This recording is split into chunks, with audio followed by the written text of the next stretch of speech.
Hi, I'm Derek Cressman, and if you're like me, you probably think there's way too much money in politics today. In fact, if you look at surveys, about 80% of Americans think that the Supreme Court got it wrong when they said that unlimited campaign spending is the same thing as free speech.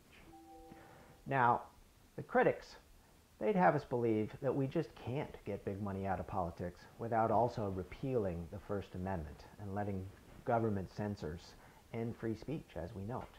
But that can't be right. We can draw a bright line to protect the free speech in newspaper editorials, books, and movies from the paid speech that corporations and billionaires are funding through 30-second attack ads and junk mailers. The skeptics, they say, of course, Citizens United's terrible, but there's nothing we can do about it. It's just too hard to overturn the Supreme Court.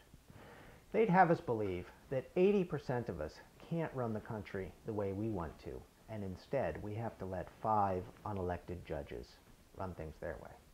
But that too is wrong. 7 times in our history, Americans have overturned misguided Supreme Court rulings by passing a constitutional amendment, and we can do it again. I've put the answers to the critics and the skeptics into a new book called When Money Talks, The High Price of Free Speech and the Selling of Democracy. It's an instruction manual to overturn Citizens United and to really get big money out of politics once and for all.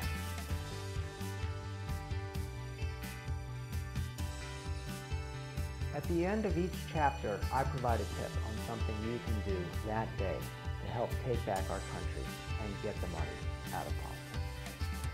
Perhaps my favorite part of the book is where I explain we're actually a lot further along the road towards overturning Citizens United than most of us realize. With your help, I'm confident we can get there.